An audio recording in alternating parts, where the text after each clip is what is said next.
पुनः बात आ रही है कामनाओं की। किस कामना से कैसी पूजा करनी चाहिए? अगर धन चाहिए तो यहां ब्रह्मा जी बता रहे हैं कि नारद कमल से, धन के लिए कमल के फूल से, बेलपत्र से या शंख पुष्पी से शिव की अर्चना करनी चाहिए। अगर राज्य चाहिए, राज्य माने बहुत बड़े स्तर पर प्रॉपर्टीज चाहिए, लैंड चाहिए, तो 10 करोड़ पार्थिव शिवलिंग बनाकर पूजा करनी चाहिए। शिव जी की पूजा में शंख पुष्पी के फूल चढ़ाने का विशेष महत्व बताया गया है। कहा है अगर अपने घर में कोई व्यक्ति जेल में हो, कारागृह में हो, तो उसे 1 लाख पार्थिव शिवलिंग बनाकर शिव की पूजा करनी चाहिए। देखिए कोई टोटका नहीं बता रहे हैं आपको, ध्यान दीजिएगा, कोई बेकार की बातें नहीं है।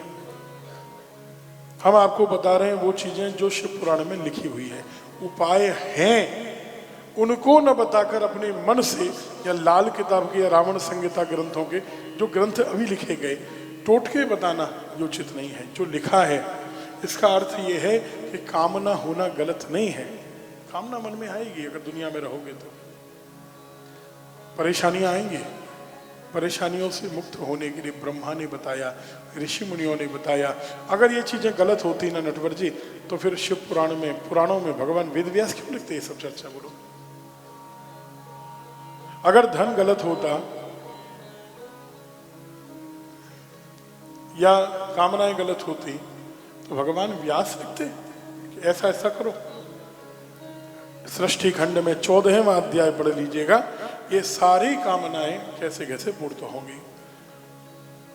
जेल से मुक्त होने के लिए कितने पार्थिव शिवलिंग बताई हमने? 1 लाख, 1000 नहीं है। अगर घर में कोई रोगी हो 50,000 पार्थिव।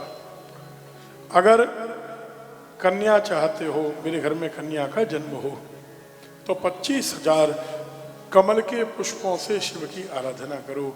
अगर बेटे का विवाह नहीं होता हो तो 25,000 कमल के पुष्पों से आराधना करो। विद्या चाहिए तो 12,500 कमल के पुष्पों को शिव पर चढ़ाना चाहिए।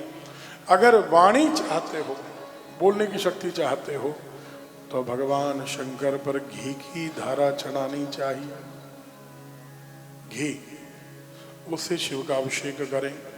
और अगर सामर्थ्य नहीं है तो 1 चम्मच घी चढ़ा दो, लेकिन बाजार वाला, सपरेटा वाला नहीं, यूरिया वाला नहीं, भैंस वाला नहीं, शुद्ध देशी गौ माता का घी। अभी पथमेड़ा वाले पूज्य महाराज जी ने ये व्यवस्था देखी, समस्या देखी कि भाई घी इतना महंगा है। शुद्ध देशी गाय का घी तो महंगा आता ही है, आप जानते हैं, हर व्यक्ति तो उसे अफोर्ड नहीं कर सकता। तो सभी के निवेदन पर उन्होंने मंदिरों के लिए, केवल मंदिरों के लिए, आश्रमों के लिए, भंडारों के लिए अलग से एक उतना ही शुद्ध घी, बाकी खर्चा पथमेड़ा देगा, वो एक व्यवस्था कर दी है। और केवल शायद 800 रुपये लीटर में वो घी मंदिरों के लिए, आश्रमों के लिए, धार्मिक कार्यक्रमों के लिए, भंडारों के लिए उपलब्ध है बाजार में। शुद्ध देशी घी है, शुद्ध देशी गौ माता का, गौवंश का घी है, पथमेड़ा गौशाला से है, फिर उसमें तो कोई डाउट हो ही नहीं सकता। उस घी का प्रयोग करना चाहिए। आपके यहाँ भी जैसे हवन होगा, आप किसी भी घी से मत करिए, उस पथमेड़ा के घी से ही। देखिए अगर चीजें शुद्ध नहीं है तो फल भी कभी भी पूर्ण नहीं हो सकता। मान लीजिए हम हर जगह खर्चा करते हैं, लेकिन ठाकुर जी का भोग जब बनाएं तो शुद्ध बनना चाहिए। ठाकुर जी को भोग लगाएं, शुद्ध लगना चाहिए। अग्नि को भोग लगा रहे हैं, शुद्ध लगना चाहिए। सहमत है कि नहीं? बोलो बोलो, राधे राधे। अगर वाहन चाहिए, कोई वाहन चाहिए, तो 1000 पार्थिव शिवलिंग से पूजा। मुक्ति की कामना है, 5 करोड़ पार्थिव शिवलिंग बनाओ। ज्ञान चाहिए, 1 करोड़ पार्थिव शिवलिंग बनाओ। शिव का दर्शन करना हो, 50 लाख पार्थिव बनाओ। आगे महामृत्युंजय जप बता रहे हैं। महामृत्युंजय मंत्र का फल क्या होता है बोलो? महामृत्युंजय मंत्र क्यों जपा जाता है? हाँ देखो, ऐसा ही नहीं है।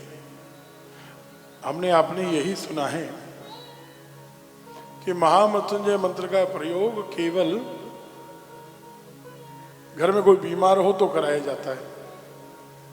किस किस उपयोग से महामृत्युंजय मंत्र जपा जा सकता है, कितना जपना चाहिए, इसकी संख्या यहां बताई है। 1 लाख शिव को प्रसन्न करने के लिए, 1.25 लाख रोग को समाप्त करने के लिए। हमारे पूज्य पिताजी कहते हैं कि शास्त्र का नियम है, अगर देखो उसका दशांश करना चाहिए। जब 1.25 लाख किया, अगर हवन कर रहे हो तो 12,500 आहुति, फिर तर्पण मार्जन आदि के लिए उसका 10% और अगर नहीं हो रहा है तो फिर हवन में 10% लगेगा। अगर हवन नहीं कर रहे हो तो 20% जप और फिर तर्पण मार्जन का मिलाकर करीब 1,53,000 जप पूरा करना चाहिए। 2 लाख जप करने से उत्तम जाति में जन्म मिलता है। 3 लाख जप करने से इच्छाएं पूर्ण होती हैं।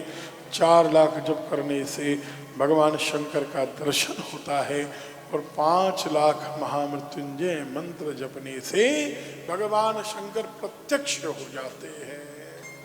प्रत्यक्ष का अर्थ क्या हुआ? प्रत्यक्ष का अर्थ है जब ध्यान करोगे प्रकट होकर आपका समाधान करेंगे। जब मन से पुकारोगे किसी न किसी रूप में आकर शिव हमारी सहायता कर जाएंगे। 10 लाख जप करने से संपूर्ण फल की प्राप्ति होती है। सज्जनों, अगर मुक्ति चाहते हो, मोक्ष चाहते हो तो कुशाएं, जो कुशा घास होती है, इसको शिव पर समर्पित करना चाहिए। अगर आयु बढ़ाना चाहते हैं तो दूर्वा शिव पर समर्पित करनी चाहिए। किसी को पुत्र प्राप्ति की इच्छा हो, कन्या प्राप्ति का हमने बता दिया पहले। हमारे शास्त्रों में कहीं भी पुत्र और पुत्री में भेद नहीं मिलेगा आपको। अगर कहीं कहा गया कि पुत्रवान भवो पुत्रवती भवो, इसका अर्थ, पुत्र का अर्थ क्या है? वहां पुत्र का अर्थ बेटा नहीं है, पुत्र का अर्थ संतान है। वहां ध्यान दीजिएगा हमेशा।